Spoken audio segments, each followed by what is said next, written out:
realize what cash is, but then the exam throws this curveball. Which of the following is a cash equivalent? You freeze. Here's the truth. Not all short-term investments are created equal, and if you don't know the rules, you're going to make a mistake. In this video, we'll simplify cash equivalents, what qualifies, what doesn't, and how to never fall for exam traps again. In financial reporting, cash equivalents sit right next to cash, but don't get comfortable. Exam questions love to blur the lines.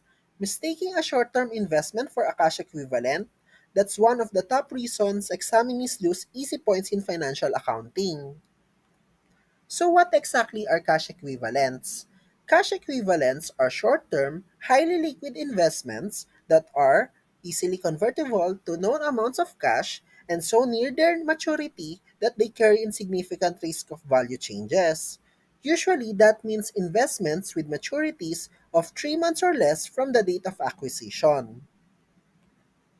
Here are the most common cash equivalents: treasury bills or T-bills. These are government-issued short-term, commercial paper, or unsecured promissory notes from corporations, money market funds, which are low-risk, high liquidity, time deposits, but only if the maturity is within 3 months, and bank acceptances, if immediately available for use.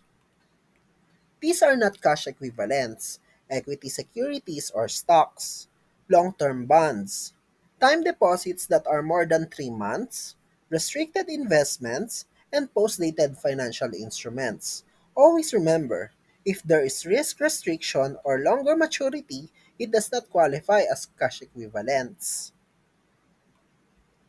Let me tell you about a junior accountant named John. He included a 4-month bond investment as a cash equivalent. Why? Because it was short term.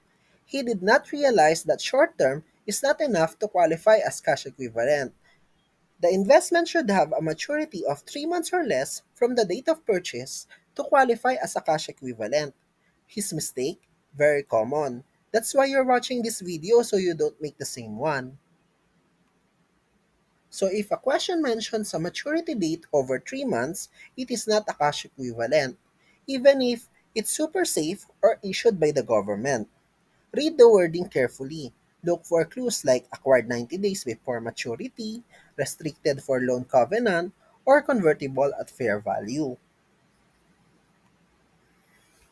To wrap it up, cash equivalents are near cash investments, liquid, low risk, and with maturities under 3 months. Common examples include T-bills, commercial paper, and time deposits. And avoid the trap of calling anything short-term a cash equivalent. It has to meet both criteria. So if this video helped clear up the mystery of cash equivalents, do me a favor. Like this video so it reaches more future CPAs. Got a question or need help with a confusing Sipale topic? Drop it in the comments. And don't stop here, check out the next video. It's the perfect follow-up to lock this in for your exam. Thank you.